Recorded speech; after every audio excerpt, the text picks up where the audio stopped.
السلام عليكم، اهلا بيكم حبايبي. فيديو جديد على قناة كروشيه ام انس. النهارده ان شاء الله هنشتغل مع بعض الكوفية البناتي او الحريمي اللي احنا شايفينها دي. شكلها حلو جدا وغرزتها سهلة جدا وبسيطة، عبارة عن سطرين اتنين بس، وبنكررهم، بنفضل نكررهم رايح جاي لحد ما بتوصلي لطول الكوفية اللي انتي عاوزاها.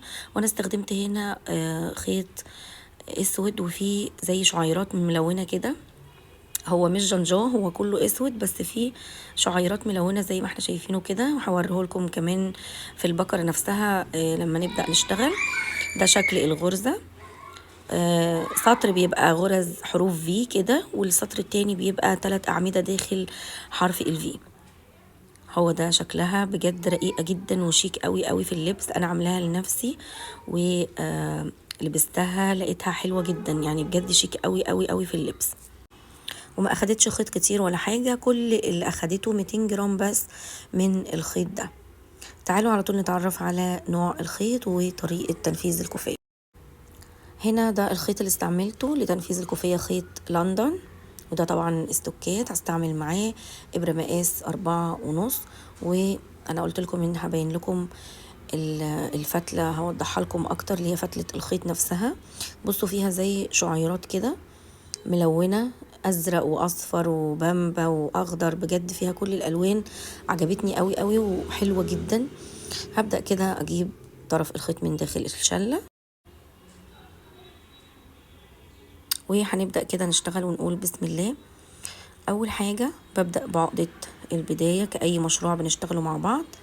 هرتفع 4 سلسلة، 1 2 3 4، وده عندي هيكون ارتفاع غرزة العمود ب2 لفة. بعد كده بلف الخيط مرتين على الإبرة، ادي مرة ودي كمان مرة، وبعدين بروح لأول سلسلة خالص بدأت بيها، أنزل بالإبرة وأسحب خيط واشتغل خطوات العمود اللي هو ب2 لفة العادي جدا. يبقى أنا كده كونت عندي أول فراغ. أكرر تاني الخطوة دي كمان مرة، وأرجع أشتغل تاني 1 2 3 4 سلاسل. ألف الخيط مرتين على الإبرة، بروح هنا لأول سلسلة أو اللي هي سلسلة العمود دي. بصوا في سلسلة هنا كده، وبلاقي جنبها حلقة كمان اللي هي حلقة العمود ب2 لفة، وحلقة السلسلة اللي هي بتاعة الغرزة اللي قبل كده. بمر جواهم بالإبرة وبشتغل خطوات العمود ب2 لفة عادي جدا. يبقى أنا كده كونت تاني فراغ. 1 2 3 4 سلاسل جداد. ألف الخيط مرتين على الإبرة، وأمر بالإبرة في الحلقة دي اللي هي هنا دي. في حلقتين كده جنب بعض هنلاقيهم هنا اهم. اسحب الخيط واطلع، وبعدين الف واخرج من حلقتين وحلقتين واخر حلقتين. انا كده كونت 3 فراغات بالشكل ده. هكرر بنفس الطريقة لحد ما يبقوا 7 فراغات كده. تمام حبايبي، كونت 7 فراغات بنفس الطريقة بغرزة العمود ب2 لفة، وكنت الأول بشتغل 4 سلاسل وبعدين غرزة عمود ب2 لفة. ده عرض الكوفية المطلوب اللي أنا عاوزاه أو محتاجاه، يعني هو هيدينا في الآخر عبارة عن 17 سنتي. هبدأ السطر التاني وهرتفع 3 سلسلة بس، ودول هعتبرهم معايا عمود بلفة.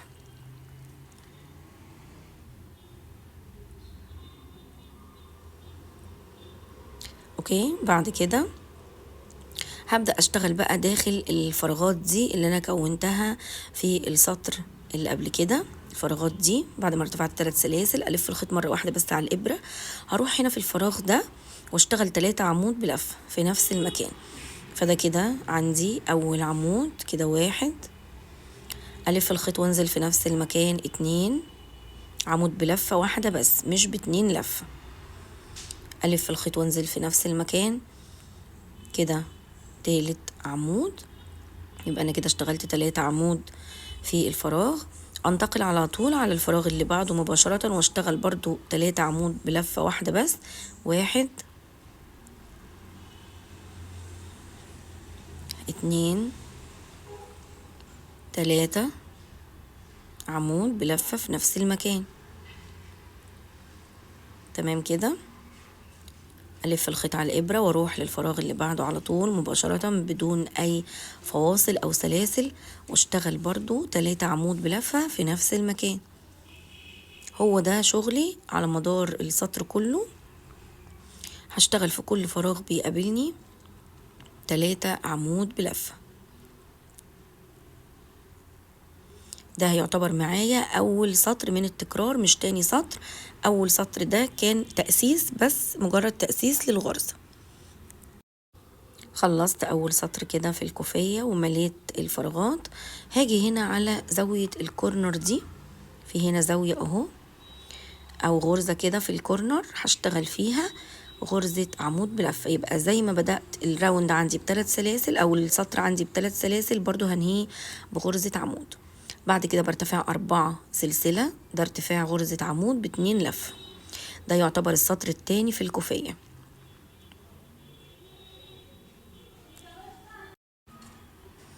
يبقى هشتغل 1 2 3 4 سلسلة كارتفاع عمود ب2 لفة.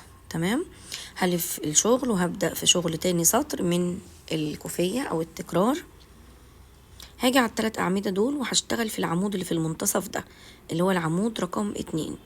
ألف الخيط مرتين على الإبرة، أمر في العمود هنا رقم 2 اللي في المنتصف ده، هدخل في السلسلة بتاعته كده وأسحب الخيط واشتغل غرزة عمود ب2 لفة.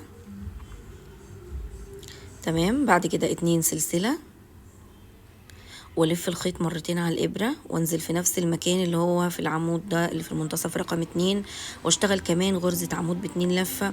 يبقى انا كده اشتغلت غرزة في، يعني بدأت شغلي او بدأت السطر ب4 غرزة سلسلة واعتبرتهم عمود ب2 لفة، وبعد كده اشتغلت غرزة في عبارة عن عمود ب2 لفة 2 سلسلة عمود ب2 لفة.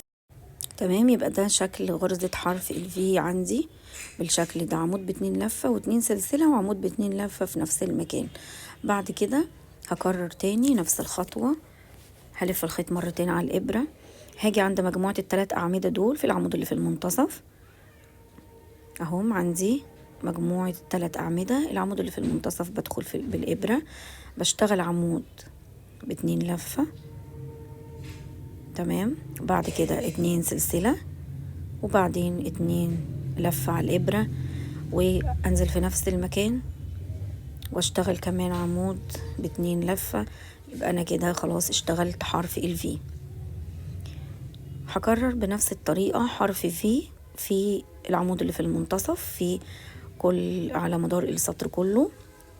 بنزل اهو بالإبرة تاني كمان مرة، عمود ب2 لفة 2 سلسلة عمود ب2 لفة في داخل العمود رقم 2 من مجموعة ال3 أعمدة. هكمل بنفس الشكل لنهاية الدور كده. تمام. خلصت السطر بالكامل واشتغلت حروف في بنفس الطريقة اللي وضحتها اهو 7 حروف في. بعد كده عشان انهي السطر هشتغل عمود ب2 لفة فوق ال3 سلاسل اللي عندي دول، هلف الخيط مرتين على الإبرة وهروح لل3 سلاسل دول اللي انا كنت بادئه بيهم السطر اللي قبل ده، وهنزل بالإبرة كده في 3 سلسلة، اسحب خيط واطلع واشتغل باقي خطوات العمود ب2 لفة. بلف واخرج من حلقتين والف الخيط واخرج من حلقتين والف الخيط واخرج من اخر حلقتين. يبقى انا كده زي ما بدأت الدور ب4 سلاسل برضو بنهي السطر عندي بعمود ب2 لفة اهو. انا كنت بادئه السطر هنا ب4 سلاسل اللي هم يعتبروا عمود ب2 لفة، فلازم البداية عندي تكون زي النهاية بالظبط. هبدأ التكرار بقى من جديد. انا خلاص خلصت التكرار، عندي سطرين هكررهم تاني. برتفع ب3 سلاسل وهبدأ السطر الاول اللي انا اشتغلته ده اللي هو بتاع ال3 أعمدة هبدأ اكرره تاني، وشغلي هيكون داخل حروف الفي. هنا كل حرف في هيقابلني هشتغل 3 عمود بلفة. فكده ده العمود رقم 1 العمود رقم 2 العمود رقم 3. تمام. وبرجع الف الخيط على الإبرة تاني على طول وانزل فيه حرف الفي اللي بعده مباشرة واشتغل 3 عمود بلفة كده 1 2 3. وهستمر بنفس الطريقة كل فراغ حرف في من ده هيقابلني هشتغل 3 عمود بلفة جواه وانا كده ده اول سطر في التكرار. تمام زي ما احنا شايفين كده 3 عمود بلفة داخل كل حرف في بالشكل ده. خلصت كده السطر كله واشتغلت 3 عمود بلفة داخل كل حرف في. بعد كده هنهي السطر بلف لفة واحدة بس على الإبرة، وفوق ال4 سلاسل دول هنا في رابع سلسلة بمر بالإبرة، هدخل بالإبرة أسحب خيط وأطلع وأكمل بقية العمود بلفة واحدة بس. يبقى السطر اللي أنا بشتغله اللي هو فيه 3 أعمدة دول بشتغل كل الأعمدة بلفة واحدة بس، لكن السطر اللي فيه حروف الفي بشتغله بعمود ب2 لفة. هكرر تاني السطر التاني للتكرار. أنا كده خلصت أول سطر، ده السطر التاني للتكرار بارتفاع 4 سلاسل ارتفاع غرزة العمود ب2 لفة، وهكمل السطر اللي هو الخاص بحروف الفي. ألف الخيط مرتين على الإبرة وأروح للعمود اللي في المنتصف هنا من مجموعة ال3 أعمدة، العمود رقم 2، أنزل بالإبرة في السلسلة بتاعته كده وأسحب خيط وأشتغل العمود ب2 لفة، وبعد كده 2 سلسلة 1 2، ألف الخيط مرتين على الإبرة وفي نفس المكان برضو هنا أنزل أسحب خيط واشتغل عمود ب2 لفة. يبقى أنا كده كونت حرف في. تاني ألف الخيط مرتين على الإبرة، أجي ل3 أعمدة هنا بشتغل في العمود اللي في المنتصف، هنزل بالإبرة أسحب خيط وأطلع واشتغل عمود ب2 لفة، وبعد كده 2 سلسلة ولف مرتين على الإبرة واشتغل كمان عمود ب2 لفة في نفس المكان. يبقى أنا كده كونت حروف في جديدة اللي هي في السطر اللي بعد كده بشتغل فيها ال3 أعمدة بلفة بالطريقة دي. هي دي طريقة بقى شغل الكوفية عندنا، طريقتها سهلة جدا وبسيطة، تكرار سطرين بس زي ما وضحت. هتستمر بنفس الطريقة رايح جاي سطر من غرز العمود بلفة 3 غرز عمود بلفة في حرف الفي، وسطر بتكوني حرف الفي، والسطر اللي بعده بتحطي 3 أعمدة بلفة في حروف الفي، وهتستمري رايح جاي لحد ما توصلي لطول الكوفية اللي انتي شايفاه مناسب بالنسبة لك. انا هشتغلها من 180 سنتي الى 2 متر. ممكن تطولي عن كده او تقصري عن كده، طبعا اكيد ده شيء بيرجع لك براحتك خالص. فانا هكمل بقى السطور ونرجع نشوف شكل الكوفية النهائي ونعمل نشتغل اخر سطر مع بعض. تمام كده حبايبي اشتغلت الكوفية بالكامل اهو، ده شكلها حلو جدا جدا في الحقيقة، وكمان الفتل او الشعيرات الملونة دي مدياها شكل حلو جدا اكنها جاهزة. شايفين قد ايه جميلة، بس طبعا الكاميرا مش قادرة تجيب طولها كله، انا اشتغلتها 2 متر اهو. ده شكلها. اخر حاجة او اخر سطر وصلتي ليه هو السطر ال3 أعمدة بلفة في حرف الفي. هنا هشتغل اخر خطوة معاكم، هلف الخيط مرة واحدة بس على الإبرة، وهاجي هنا في رابع سلسلة من سلاسل الارتفاع هنزل بالإبرة كده أسحب خيط واشتغل عمود بلفة. وعلشان ننهي الكوفية زي ما بدأناها بالظبط، أول سطر لو نفتكر كنت برتفع 4 سلسلة وبعدين بشتغل غرزة عمود ب2 لفة، فحابة أنهي برضو الكوفية بنفس الطريقة السطر الأولاني اللي بدأت بيه الكوفية.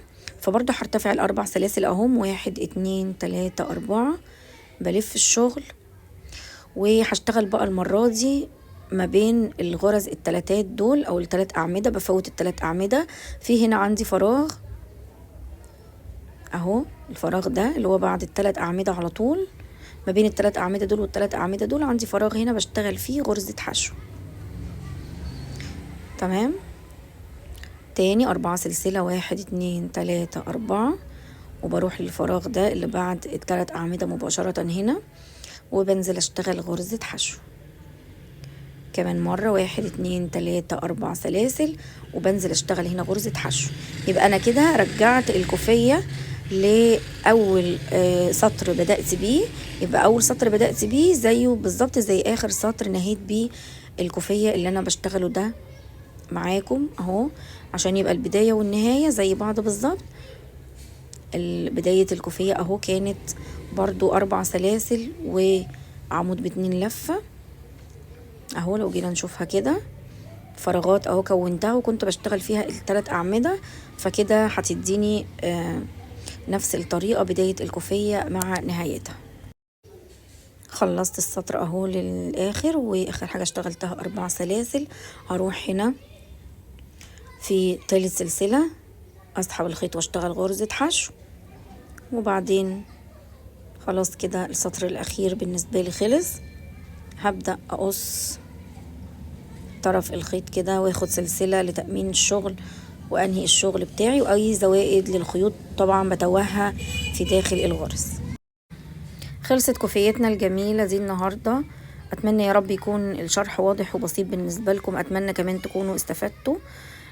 جربوها واشتغلوها، بتدفي جدا وحلوة وغرزتها سهلة وبسيطة مع انها مفرغة، بس بتدفي جدا. شكلها حلو قوي وكمان مش بتاخد منك وقت. سطرين 2 بس وبتفضلي تكرريهم رايح جاي. حلوة جدا وما بتاخدش كمان خيط كتير، هما 200 جرام بس.